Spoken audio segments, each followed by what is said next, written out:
Good day, everyone. I'm Laika Marlene R. Samson. I will discuss or see to work in mechanics of deformable bodies or MEC 314.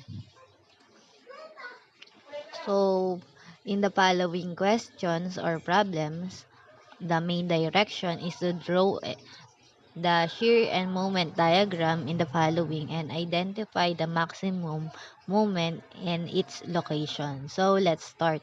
In number 1,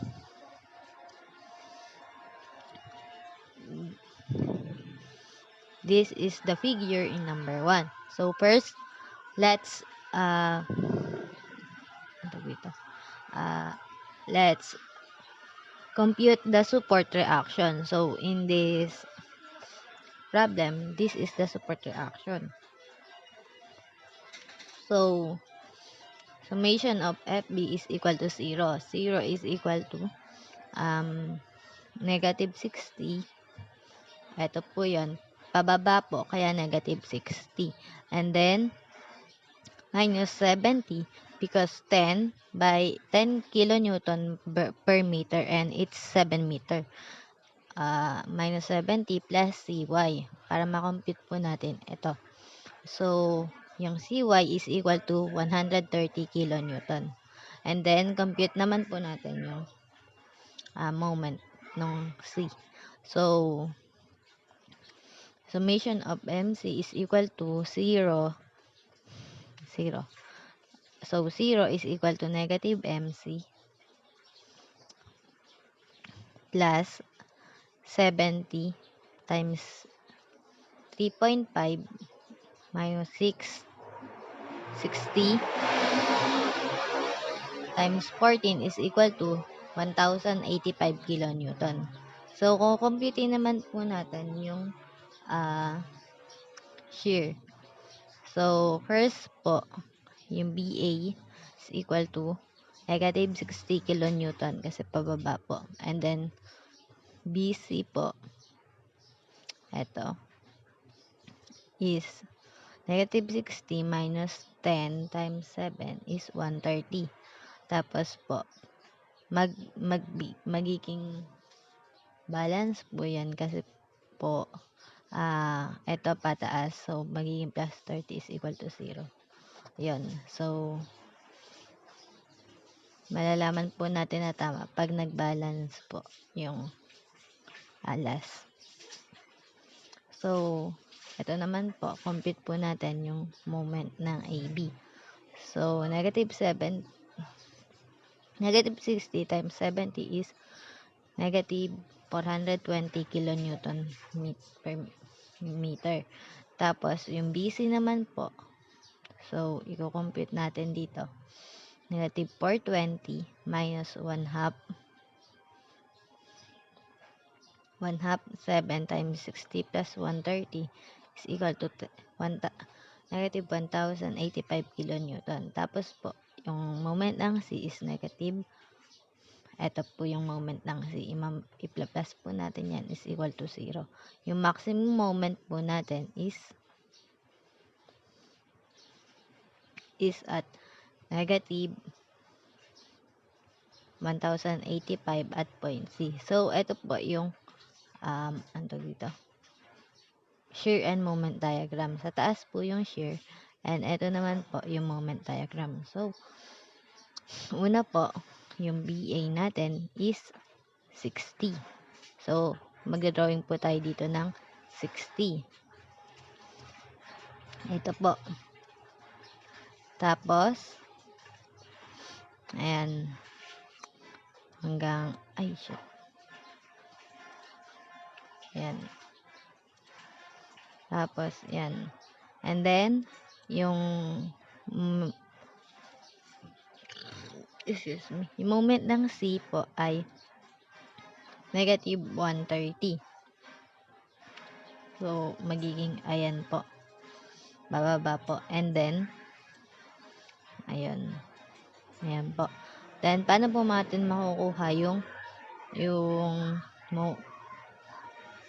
ito po pala yung shear. Paano po natin makukuha yung moment? So, para makuha po natin yung moment, kukunin po natin yung area nito.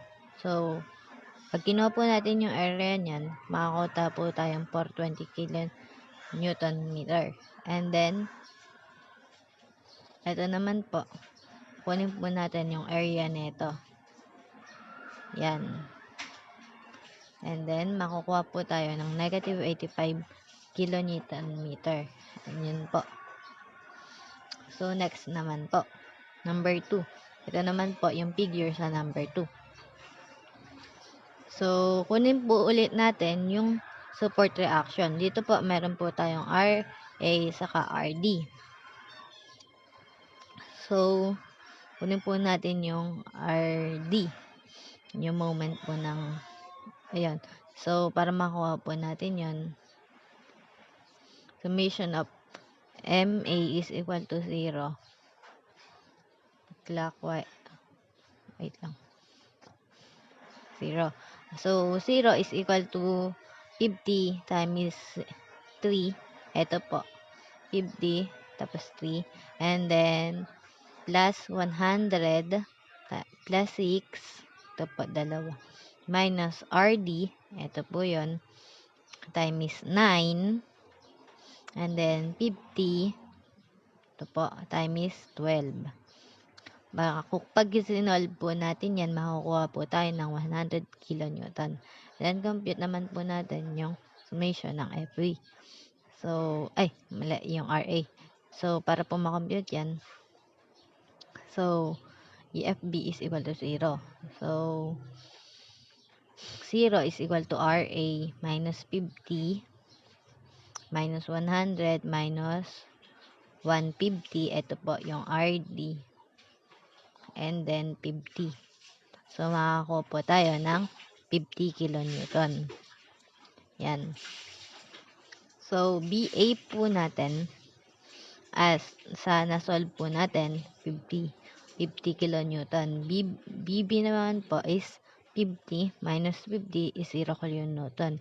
BC naman po is 0 minus 100 is negative 100 kilonewton. Yung BD naman po, negative 100 kilonewton plus 150 is equal to 50 kilonewton. Yung BE naman po, 50 kilonewton minus 50 kilonewton is 0 kilonewton. So, balance po. So, kunin naman po natin yung moment ng AB. So, ito po. So, 50 times 3 is equal to 150 kilonewton. So, MC po, 150 minus 100 times 3 is equal to negative 150 kilonewton. And then, yung moment ng DE po is negative 150 plus 50 times 3 is equal to 0. So, balance po. So, yung maximum positive moment po is 150 kilonewton kilonewton meter at point B. B and C. Ito po. Dito po. Dito po yung may maximum positive moment. Yung maximum negative moment naman po is at point D. At yun po ay negative 150 kilonewton. So,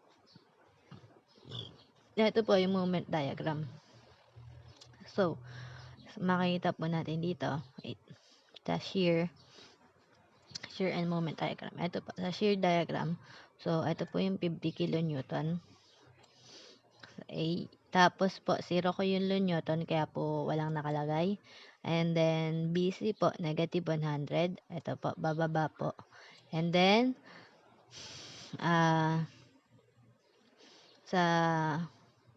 tapos po, sa BD po, 50 kilonewton. Tapos po, 0 sa BD. Ayan po. So, ano po natin makukuha yung moment? Yan. So, i-drawing po natin yung moment diagram using the area under shear diagram. Tatandaan po natin yung moment diagram ay always 1 degree higher from the shear diagram. So, ito po, kukumputin natin yan. So, ayan po. Susulit po natin to. So, ito po, 150 kilonewton. And then, 0. Ay, shit. Yan. And then, magiging negative 150 po. Bababa tayo ulit. And then, yan, 0. And then, dito na po tayo sa number 3. So, ito po yung figure natin sa number 3. So, makikita po natin, kailangan po natin computein yung support reaction dito sa RB and then RE.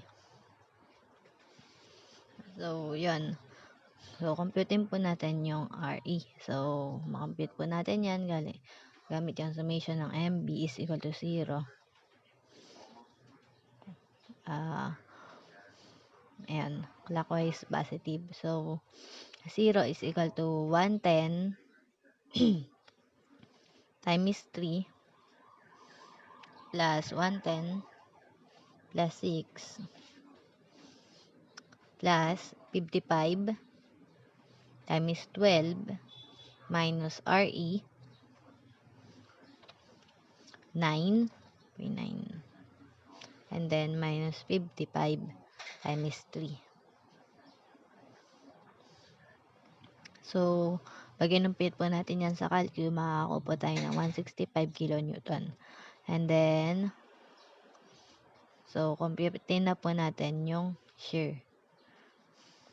So, BA po is negative 55 kilonewton kasi pababa po. And then, BB po is, ito pala. BB po is negative 55 plus 65 kilonewton is equal to 110 kilonewton. BC naman po, 110 kilonewton minus 110 kilonewton is equal to 0 kilonewton. Yung BD po, negative 0 minus 110 kilonewton is equal to negative 110 kilonewton. Yung BF po is negative 110 kilonewton plus 165 kilonewton. Ito po. Is equal to 55 kilonewton. BF po is 55 minus 55 kilonewton is equal to 0 kilonewton. Compute naman po natin yung moment. So, 55 multiplied by 3 is negative 165 kilonewton. Moment ng BC, ito po, is negative 165 plus 110 multiplied by 3 is 165 kilonewton. Yung moment ng DE naman po is 165 kilonewton minus 110 times 3 kilonewton is negative 165 kilonewton. Moment naman po ng EF is 165 plus 55 times 3 is equal to 0. So, balance po. So, maximum positive moment po is 165 kilonewton meter at point C at D. Ito po. Ito po yung maximum positive moment. Maximum negative moment naman po is at point E dito at negative 165 kilonewton meter. So, ito po yung moment diagram. So, makakita po natin dito. Ilalagay lang po natin. So, sa shear diagram po, negative 55, tapos patataas ng 110, tapos po 0 kilonewton, tapos po negative 110 kilonewton, tapos po 55. So, para po makuha to, kukunin po natin yung area nyan, para po makuha yung sa area ng, sa moment. So, una po, negative 165, tapos po tataas ng 165, and then, tapos magiging negative 165 kilonewton po. Ayan. That's 0. So, number 4 po. Number 4 naman po is ito yung figure. So, makita po natin na meron ditong reaction at dy. At tapos po, moment at MD. Ayan. So, para makuha po yun, summation of MD is equal to 0. So, 0 is equal to MD minus 200. Ito po yun.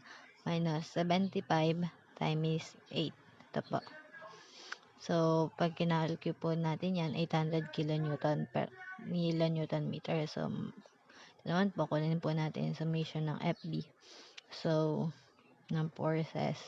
So, ito po, 0 times 75 kilonewton minus dy. Ito po, para makuha yung dy. So, dy is equal to 75 kilonewton. So, kunin po natin yung shear. So, BB po is negative 75 kilonewton, pababa kasi. And then yung BD po, negative 75 plus 75 is equal to 0 kilonewton. So, nag-0. So, moment naman po, moment ng BC, MBC, moment ng BC, tama, is negative 75 times 4. Ito po is negative 300 kilonewton meter. Moment ng C, ito po yun, ayan yan, is negative 300 minus 200 kilonewton meter is equal to negative 500 kilonewton meter. Moment naman po ng CD is, ito po, is negative 500 kilonewton meter minus 75 times 4. And then, makuha po natin negative 800 kilonewton meter. Moment naman po ng MD is equal negative 800 plus 800 is equal to 0 kilonewton. So, balance po. May equilibrium. Ayun. Ayun pala yung term. Nakalimutan ko. So, ang maximum moment po is negative 800 kilonewton at point D. So, sa BA po, wala tayong force doon. So, or shear. Tapos, ayan po. So, sa MB po, magsisimula tayo. Negative 75. And then, yan po. Hanggang D po. Tapos, dito naman po, sa moment, magiging negative 300. Tapos, bababa ng 500. And then, 800 times yung 0. Naman po tayo sa number 5. Ito po yung figure. Makita po natin, may support po dito sa dito. Kunin po natin yung support reaction dito sa RA and then RD. So, para po makuha RD, gamit po natin summation ng moment A is equal to 0, clockwise positive. So, 0 is equal to 135 times 2 plus 105. Pag po 30 times 3.5 is 105. 105 times, ito po, 5.5 is equal to, minus RD times, ito po, 7. So, RD is equal to 117.3214 kilonewton pag po kinalculate. And then, para po makuha RA, gamitin po natin yung summation of force B is equal to 0 upward positive. So, 0 equals RA is equal to negative 135 minus 105 force po dito minus yung RD po, yung force ng RD is negative, is 117 plus 3214. So, pag po kinompute natin yan, makukuha po natin yung 112.6789 kilonewton. So, compute na po natin yung shear. So, para makuha po yung shear, yung BA po natin is, ito, yung force po natin dyan is 122.6789 kilonewton. Yung BB naman po is 122.6789 minus 135 kasi pababa is negative 12.3214 kilonewton. So, yung BC naman po natin is negative 12.3214 minus 30, ito po, times 3.5 kasi 30 kilonewton per meter po. Ito ay 3.5 meter. Magiging 117.3214 kilonewton. Yung BD po natin is so, yung BD po is negative 117 minus 3214 plus po natin yung RD is 117.3214 is magkakaroon po ng equilibrium so 0 kilonewton po. So, yun. So, tama po yan. So, moment po ng AB. So, 112.6789 times 2.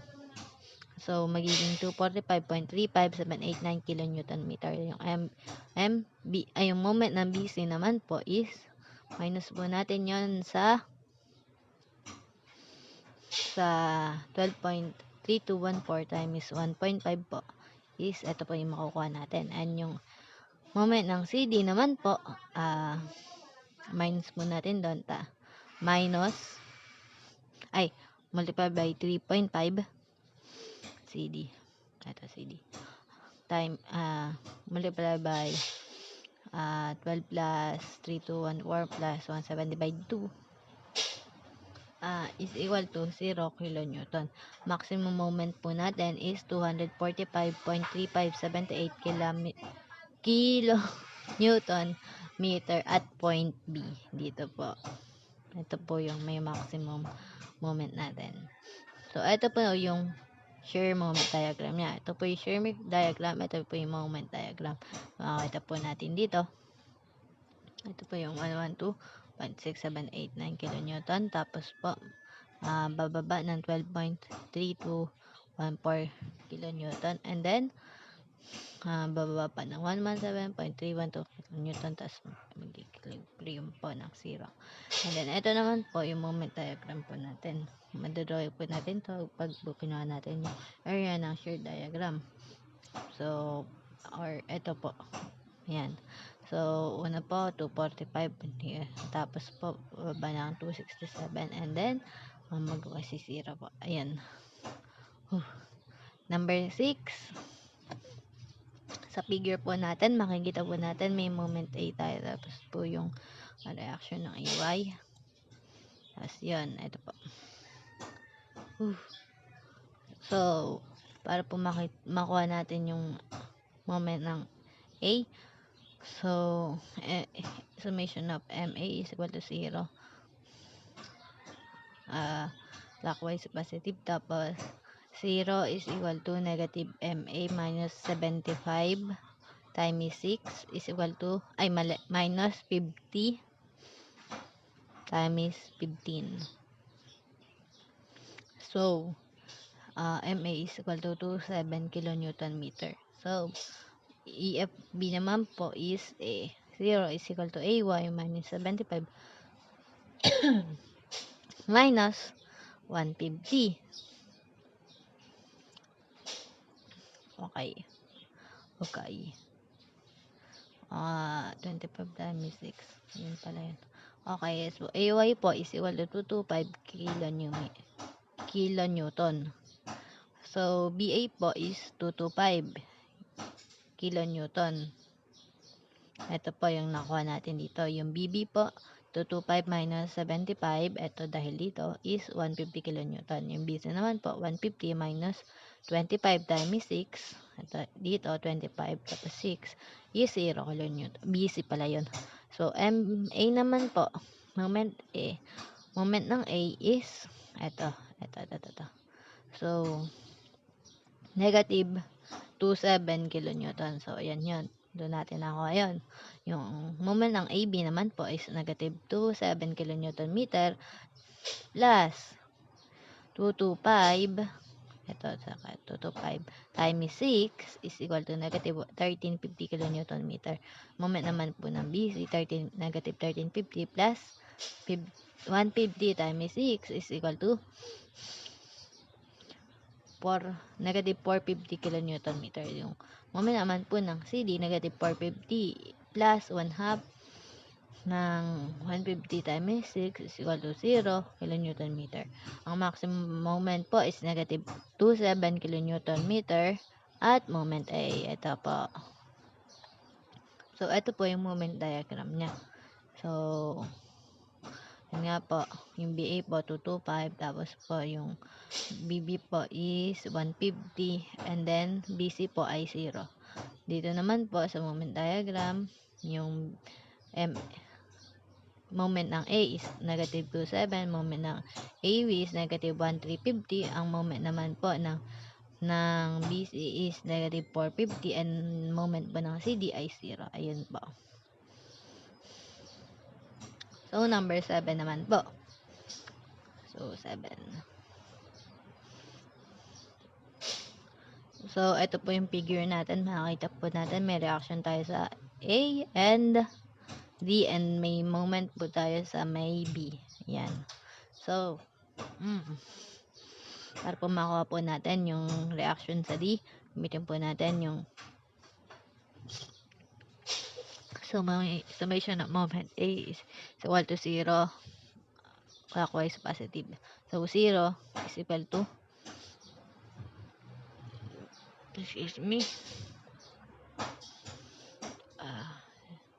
90 times 3 plus 150 plus 50 times 9. Ito po yung 9. And then RD times 12.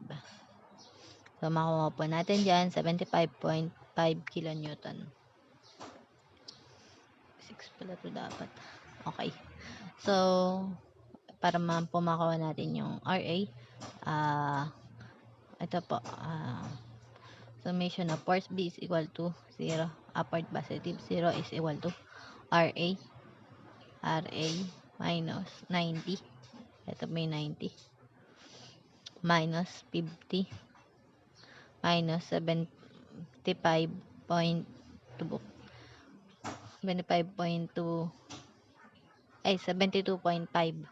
kilonewton. So, makuha po natin ay 67.5. So, sa gaya po ng nakuha natin, BA is equal to 67 pala. 67.5 kilonewton. BB po ay yung minus po natin yung 15 times 6. Makuha po natin, ito po 15 saka 6. Makuha po natin is negative 22.5. So, yung BC naman po ay 22.5 minus 50 is equal to negative 72.5. So, natin nakuha yung BC. Ito po yun, yung negative 50. Yung BD po is negative 72.5 minus negative 72.5 is 0. So, compute po natin yung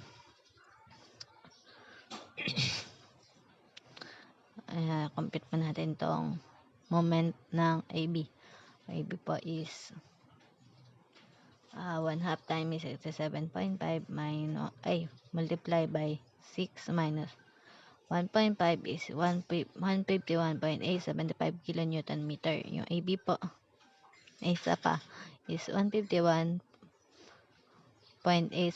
minus 222 times 155 divided 2 is 135. Yung moment ng B naman po is 135 plus 150 is 285 kilonewton meter. Yung moment ng BC po, 285 minus 222 times 3 is 217 minus 5 kilonewton meter. Yung moment ng CD naman po is magiging equilibrium po. Yung maximum moment po ay 285 kilonewton meter at point B. So, ayan, medyo pangit yung drawing ko. Ayan. So, yan. So, makikita natin, ito yung BA, tapos yung BB, ito B. Ito, negative 22.5, and then yung BC is, ito, 72.5, and tas 0 to. Tapos, ito naman, negative 72.5, ito 0 to. Nalito na siguro ako sa pagdodrawing. And then, yung M naman ay, ito yung 151.875. Tapos, dito yung 285, tapos 0. Ito, meron pa pala dito, 150. Di lang kita sa picture. So, dito na tayo sa 8. So, at the figure, ay, di ko pala nalagyan ng mga ano. So, makita natin, meron dito lang yung reaction sa RC and RB. Tapos, may moment sa A. MA. Tapos, merong point load na 60 kilonewton sa A. And then, ang tawag dito sa load na to. Tapos, ayun. So, ito na. Kunin natin yung RB para makuha yan. Summation ng MC is equal to 0. Clockwise positive 0 is equal to negative 120 times 5. Ito. Time plus negative Bakit 120? Okay, may plus RB times 10. RB. Eto. Tas to, 60 times 15 plus 200. RB is equal to 130 kilonewton. And then, kunin natin yung moment na B, ay yung RC, pamamagitan ng moment ng B is equal to 0 clockwise positive. So, 0 is equal to 120 times 5 minus RC, 10 times minus 65, 200. RC is equal to 50 kilonewton. So, kunin natin yung BA. So, meron tayong ganyan, tas ganyan. Tas yung BA natin is negative 60 kilonewton kasi bababa yung point light. Ayan, so, B is negative 60 plus 130. Natin nakuha itong 130. Ito yon. Tapos 70 kilonewton. Minus natin sa 12 times 10. Ito. Ito yun. So, negative 50 kilonewton. Tapos yung BC natin is negative 50 plus 50 is equal to 0. So, equilibrium. Yes, yun. Kunin natin yung MA is 200 kilonewton. Ito yun. Yung MA. And then, minus natin sa 60 times 5. 60 minus 5. AB. Para makuha natin AB. Negative 100 kilonewton. Yung BC naman, magiging moment ng BC, makukuha natin 104.1655 kilonewton meter. And then, yung BC naman, makukuha natin ay 0. So, equilibrium. Tama yan. So, ang maximum moment is 200 kilonewton meter at point B. So, ito yung magiging